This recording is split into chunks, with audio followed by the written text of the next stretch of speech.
Most people think they'd notice if someone was following them. Like it would be obvious, right? Heavy footsteps behind you, a shadow that doesn't match your pace, someone always turning the corner right after you do. But being followed isn't always loud. Sometimes it's quiet. Sometimes it's so subtle, you convince yourself you're imagining it, because the idea that you're not imagining it feels too terrifying to accept. Tonight, I have 3 true stories about people who realized someone was following them, and how, in each case, the fear didn't end when they got home. Because whatever was behind them didn't always stay outside. I was 19 when I moved into my first apartment. It wasn't glamorous. It was a narrow, second-floor unit over a small row of shops, one of those buildings where the stairs creak no matter how lightly you step. The hallway always smelled like old carpet and someone's cooking oil, like it had been soaked into the walls years ago and never left. But it was cheap, and it was mine. I worked late shifts at a grocery store about a mile away. Most nights, I'd clock out around 11:30, sometimes midnight, and walk home because I didn't have a car yet. At first, the walk wasn't scary. It was mostly quiet streets, dim orange streetlights, the occasional car passing by, and the distant hum of highway noise. I'd have one earbud in, not both, so I could still hear what was going on around me. The first time I saw him, it didn't even register as important. I remember stepping out of the store, pulling my hoodie up because the air had that sharp cold bite, and starting my usual route home. About halfway there, I crossed a small intersection with a closed laundromat on the corner. The laundromat's windows were dark, but the sign still flickered, buzzing softly like it couldn't decide if it wanted to stay alive. That's when I noticed a man standing under the streetlight across from it. He wasn't doing anything. Just standing. Hands in his pockets. Shoulders slightly hunched. Face turned toward the street like he was watching the night go by. As I walked past, I glanced at him. Not long, just enough to register he was older. Maybe late 30s or early 40s. He wore a dark jacket and a knit cap pulled low. The thing that stuck with me wasn't his clothes. It was his stillness. He didn't shift his weight. He didn't move his head. It felt like he'd been planted there. I kept walking. A block later, I heard footsteps behind me. Not loud. Not rushing. Just steady. I told myself it was normal. People walked at night. Someone might live around here. Someone might be going the same direction. I didn't look back right away. I didn't want to be that person who panics over nothing. But the footsteps stayed. Same pace. Same rhythm. I turned onto the next street, and the footsteps turned with me. That's when I finally glanced behind me. The man from the laundromat was there. About half a block back. Walking like he had all the time in the world. My stomach tightened, but I still tried to explain it away. Maybe he just started walking at the same time. Maybe he lives near me. So I tested it. Up ahead was a street I didn't need to take, an unnecessary detour. I turned onto it anyway, casual as I could. The man turned too. That was the moment my body reacted before my mind finished catching up.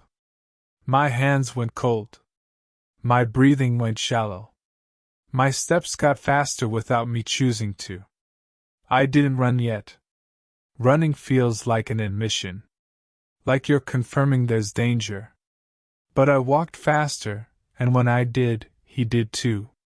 Not dramatically, just enough to keep the distance between us from changing. I reached the corner store near my apartment building. It was closed, gate pulled down. The streetlight there was broken, so the corner dipped into darkness like a missing tooth. I slowed. My building was right there. I just had to cross the street and go up the creaky stairs. But I didn't want to lead him straight to my door. So I did the dumbest thing. I stopped and pretended to check my phone. The footsteps stopped too. I stared at my screen without seeing anything on it. My thumb hovered like I was scrolling.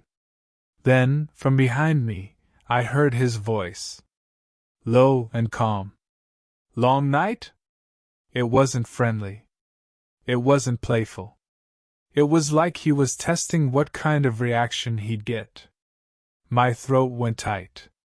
I didn't turn around fully. I just angled my head slightly, like I was half acknowledging him. Yeah, I said. That's all. I prayed he'd keep walking. I prayed he'd lose interest. Instead, he took a few slow steps closer. You live around here?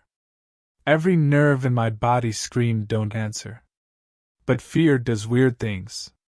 Sometimes it makes you quiet. Sometimes it makes you polite, because you think politeness might keep you safe. No, I lied quickly. I'm just waiting for my ride. He paused. And even though I couldn't see his face clearly, I could feel him looking at me, like he was measuring whether that was true. Then he said something I'll never forget. That's good. Because walking alone out here, he exhaled, like a disappointed parent. People go missing. A car passed in the distance, and for a second its headlights lit his face. He was smiling. Not a wide grin. A small, private smile. Like he just told a joke no one else could hear. My heart slammed so hard it actually hurt. I forced myself to nod like yeah, you're right, like we were having a casual conversation. Then I pointed behind me, pretending to look excited. Oh, there they are. I waved at nothing. He turned his head slightly, like he might actually believe it. And in that second I walked, fast, not running, straight across the street and to my building's stairs. I heard his footsteps behind me again, immediately. I took the stairs two at a time. The wood creaked loudly under my shoes. I reached the second-floor landing, hands shaking so badly I fumbled my keys. I didn't look back until I had the key in the lock. And when I did, he was standing at the bottom of the stairs. Not climbing. Not leaving. Just watching me. The street light outside my building was dim, but enough light hit his face to see his expression. That same small smile. I got the door open and slipped inside, slamming it shut. I locked it. Then I locked the chain. I stood there, back against the door, breathing like I'd run miles. I didn't hear him leave. Not right away. I waited, listening. A full minute passed. Then another. And then I heard it. Soft. Barely there. The creak of the bottom stair. My blood turned to ice. Another creak. He was coming up. Slowly. Like he wanted me to hear every step. I backed away from the door, still staring at it like it might burst open. The chain rattled slightly, like something brushed it from the outside. Then, right outside my apartment door, he stopped. Silence. I stood frozen in my kitchen, unable to move, unable to breathe normally. Then I heard a sound so faint I almost thought it was in my head.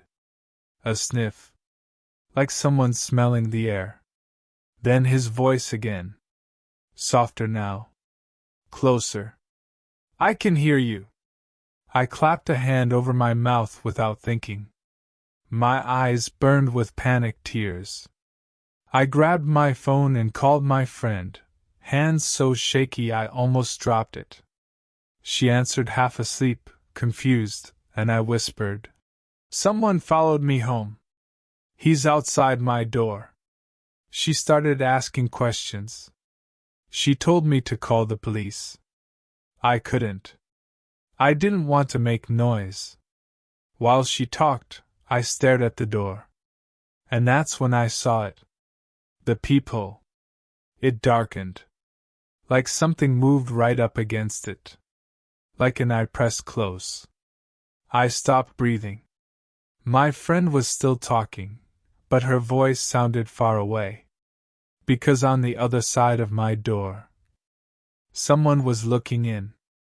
Then, very gently, came a slow knock. Not loud. Not urgent. A polite knock. 3 taps. My friend heard it through the phone and went silent. And after the knock, his voice came again, almost playful. "Let me in. You don't have to be scared. I just want to talk." I didn't respond. I didn't move. I just stared until my vision blurred. After what felt like forever, I heard footsteps going back down the stairs. 1. By. 1. Then silence again. My friend begged me to call the police. I finally did, quietly, and they came within 10 minutes. When they checked outside, they found no one. No man. No footprints. Nothing. The police told me to be careful. Told me not to walk alone at night.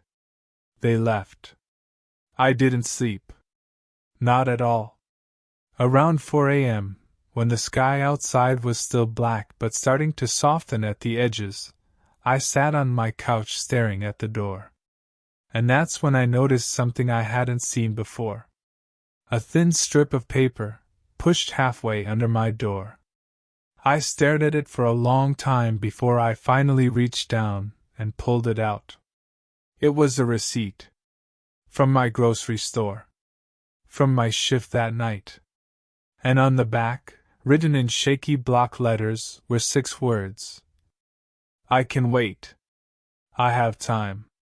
To this day, I don't know how he got that receipt. I didn't drop it. I didn't hand it to anyone. It was in my apron pocket until I got home. Which means, at some point, while he was behind me, he was close enough to reach into my pocket. And I never even felt it.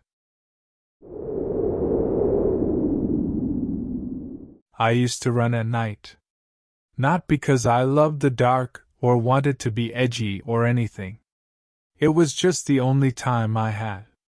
I worked a 9 to 5, and by the time I got home, cooked, cleaned up, the day was basically done. So I'd lace up my shoes around 9:30 or 10, stretch in the living room, and go out for a quick run through my neighborhood.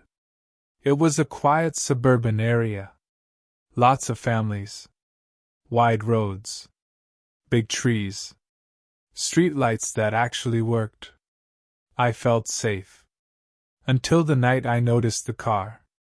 It started like something too small to matter. I was jogging down a long residential street lined with parked cars, and I saw headlights behind me, far back, moving slowly. A car driving through a neighborhood at night isn't weird. But this car wasn't passing me. It was staying behind me. At first, I thought maybe it was waiting for a chance to go around, or maybe the driver was looking for an address. So I moved closer to the curb and kept running. The car stayed behind me anyway. A few seconds later, I glanced back. It was a dark sedan. Older. The headlights were on low beams, but bright enough that I couldn't see the license plate clearly. The driver kept a steady distance. Not too close. Not too far. Just there. I turned onto another street, one I usually ran down. The car turned too. My stomach tightened. I told myself I was being paranoid. Maybe they lived on that street. So I turned again, earlier than I normally would, down a street that looped toward the park. The car followed. My breathing changed. Not from running, from fear. I picked up my pace. The car matched it. Not speeding, not racing, just creeping faster. That's when I stopped running and crossed the street. I wanted to see if it would react. It did. It slowed, then rolled forward again, staying behind me like a shadow. My heart started pounding. I reached for my phone, but my hands were sweaty, and I couldn't unlock it on the first try. I kept walking now, not running. Acting casual, even though every part of me was screaming. I didn't want to go straight home. Same reason as before, you never lead a stranger to your house. So I headed toward the park. Bad idea. I realize that now. But at the time, I thought a park meant open space, visibility, maybe a security light. But at night, a park is just darkness with a few dim lamps and a lot of places to hide. The sidewalk curved along the park's edge, and the trees overhead formed a tunnel. The streetlights there were spaced too far apart, so the shadows between them were heavy and deep. The car kept creeping behind me, its engine quiet. Then it did something that made my blood run cold. The headlights turned off. The car was still moving, but now it was almost invisible. Just the outline of it sliding through darkness behind me. I stopped walking. The car stopped too. The silence felt thick, like it was pressing against my ears. I could hear my own breathing.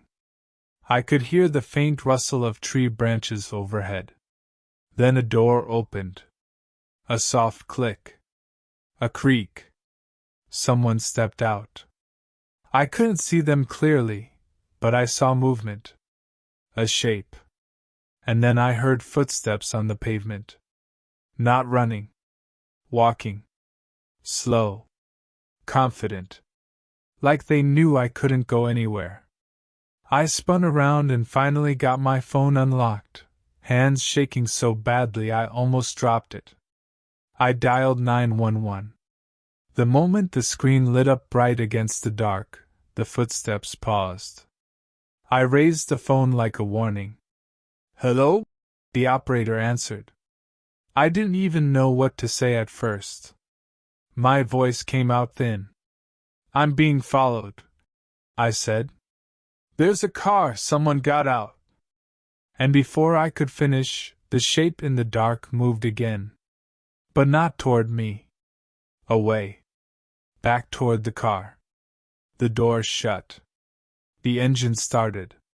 Headlights stayed off. And the car rolled away, slow, like it wasn't done, just backing off because it knew I'd called for help. I stood there shaking, telling the operator where I was, giving the street name, describing the car as best as I could. A patrol car arrived within minutes. They drove around the neighborhood. They didn't find it. The officer told me I did the right thing. He offered to escort me home. I said yes. I felt stupid. Embarrassed. Like maybe I'd overreacted. But as we drove back toward my house, I kept looking out the window, half expecting those headlights to reappear. When we pulled up in front of my driveway, the officer stayed until I got inside. I locked the door behind me and leaned against it, heart still racing. I told myself it was over. I went to the kitchen and drank water, trying to calm down. That's when my phone buzzed. A text message. From an unknown number. It said, "You run pretty fast." My hands went numb. I stared at the message, reading it over and over like it might change. The operator. The officer. I hadn't told anyone my number. I hadn't posted about running. I didn't have a runner app that shared my route. I didn't have my name on my mailbox. I replied without thinking. Who is this? 3 dots appeared immediately. Then the next message came through. You shouldn't stop at the park. I backed away from my phone like it was dangerous. Then another message. I can see your porch light. I didn't even look outside at first. I was too scared to confirm it. But slowly, like I was moving through water, I walked toward the front window and peeked through the blinds. And there it was. Across the street. A dark sedan, parked with its lights off. And in the driver's seat, a faint glow. Like a phone screen lighting someone's face. I stumbled backward, breath caught in my throat. My phone buzzed again. Don't worry. Not tonight. I called the police again. This time, they arrived faster. But by the time they got there, the sedan was gone. No plates. No description beyond. Dark car. No proof except my shaking hands and the texts. The officer told me to save the messages. To change my number. To avoid running at night. I did all of that. And for months, nothing happened. Until one day, I went out to my car in the morning and found something tucked under my windshield wiper. A folded piece of paper. I opened it with trembling fingers. Inside was a printed photo. A photo of me running. Taken from behind. At night. And written on the back. Next time, keep going. This happened to my cousin, but I was with her for the beginning of it, and I swear on my life I've never seen her look that afraid again. We were visiting a small town for a weekend trip, one of those places where everything shuts down early, and even the gas stations feel sleepy. We'd gone out to eat, and afterward we decided to stop at a convenience store to grab drinks for the hotel. It was around 10 p.m., not super late, but the town was quiet enough that it felt like 2 a.m. The streets were empty. Stores dark. Only a few streetlights working, making patches of light and then long stretches of black. We found a small convenience store off the main road. It was the kind with old posters in the windows and a bell that jingled when you opened the door. Inside, it smelled like dust and old candy. The cashier was an older guy sitting on a stool behind the counter, staring at a tiny TV that was playing static more than it was playing actual channels. We grabbed 2 sodas and some chips, and my cousin, her name's Alina, went to pay. That's when I noticed him. A man in the back aisle. He wasn't shopping. He was just standing there, half hidden between shelves, watching us. Not casually glancing. Watching. Alina must have felt it too because she looked over her shoulder and stiffened. The cashier didn't react. Didn't even glance up. Alina paid quickly, and we left. As soon as we stepped outside, the night air felt colder. We walked toward our car, which was parked under a weak streetlight. I heard footsteps behind us. We both turned. The man from the aisle had come out too. He wasn't walking to a car. He wasn't heading anywhere else. He was following. Alina grabbed my wrist and whispered, "Don't look at him too much." We got into the car fast, locking the doors immediately. I started the engine and pulled out. In the rearview mirror, I saw him still standing there, watching the car leave. And for a second, in the dim light, it looked like he lifted his hand. Not waving. More like pointing. At us. We drove back toward the hotel, trying to laugh it off. Trying to tell ourselves it was nothing.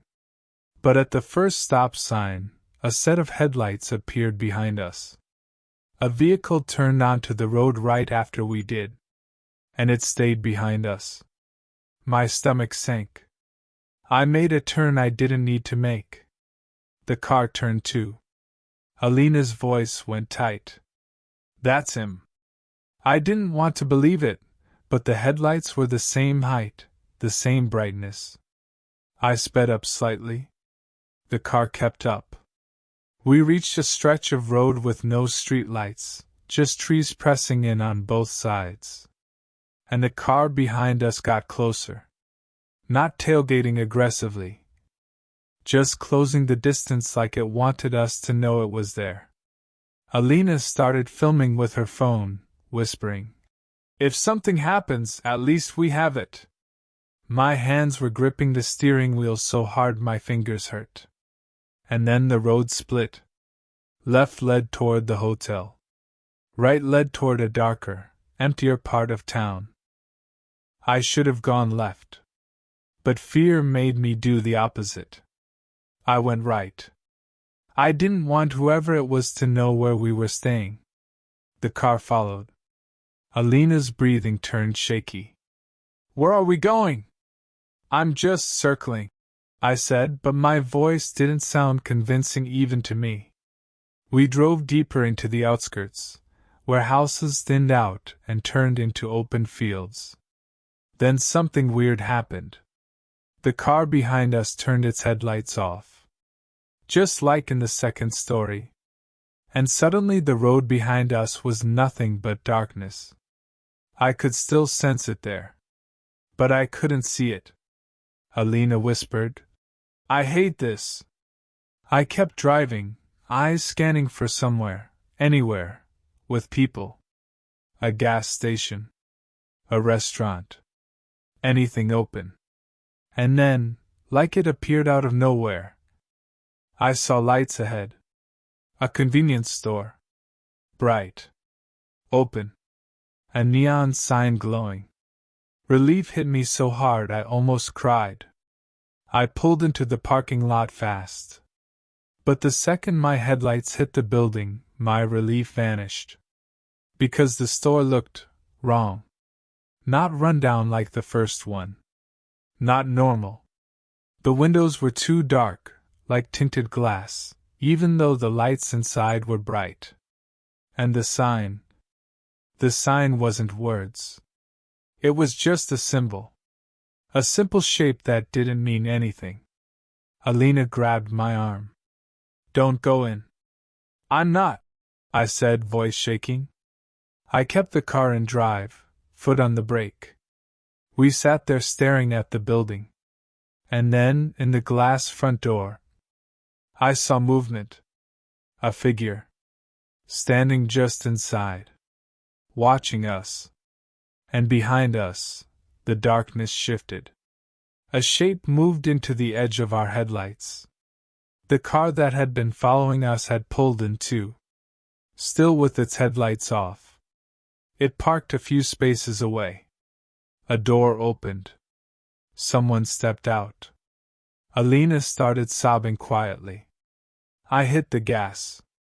The tires squealed, and we shot out of the parking lot. In the mirror, I saw the figure inside the store step closer to the glass. And I swear it looked like there was no face. Just a pale oval where a face should be. We drove until we found a main road again. Until we found streetlights and other cars. We didn't go back to the hotel right away. We drove in loops until we were sure we weren't being followed anymore. When we finally got back, we practically ran inside, locked ourselves in the room, and pushed a chair against the door. We didn't sleep. The next morning, we decided to leave town early. But before we left, we tried to find that second convenience store again. The one that appeared out of nowhere. We drove the same route. Same roads. Same fields. Same turns. We couldn't find it. There was no parking lot. No neon sign. No building. Just an empty stretch of road and a field of dead grass bending in the wind. Alina kept saying, "No. No, it was right here. But there was nothing. We asked a local at a diner later that morning, trying to sound casual. Hey, is there a convenience store out by the fields, past the split road? The local frowned. No, he said. Not anymore. What do you mean? He hesitated. Then he said, there was one. Years ago. Burned down. My stomach twisted. Alina's face went pale. Burned down? The guy nodded slowly. Whole thing went up. Couple people died inside, I think. Owner too. Alina's voice shook. What was it called? The guy stared at us like he didn't want to answer. Then he said, folks used to call it something weird. Didn't have a real name. Just that symbol on the sign. He described it with his hands. The exact shape we'd seen. And as he spoke, Alina pulled out her phone. She'd been filming the night before. Hands shaking, she scrolled to the video and hit play. At first it was just darkness and our car headlights and her breathing. Then the store appeared in the frame. Bright. Clear. And then, the camera shifted slightly, catching the front door. The figure was there. Standing inside. Watching. Alina zoomed in. And the screen glitched. The video warped for a second, like the phone didn't want to show what it had captured. Then the image cleared. And we saw it. The figure's face. A pale blank shape. But not smooth. Because carved into it were two dark holes. Like eyes. And below them, faint scratches that formed something like a smile. The video ended right after that. Alina tried to replay it. But the file wouldn't open again. It just gave an error message. Corrupted. Gone. And the weirdest part? When she checked her camera roll, the video thumbnail was still there. A frozen frame of the store's front door. And in that frozen frame, the figure had its head tilted. Like it had noticed it was being recorded. Like it was looking directly through the screen. So yeah, if you ever get that feeling that someone's behind you, that your footsteps aren't the only ones on the sidewalk, don't ignore it. Don't explain it away. And whatever you do, don't assume getting home means you're safe. Because sometimes, the thing following you isn't just a person. Sometimes it's something that doesn't need headlights to find you. Which story scared you the most? Comment below and subscribe for more true horror stories. If you want to send your story to us for narration, do share at belladarktales@gmail.com.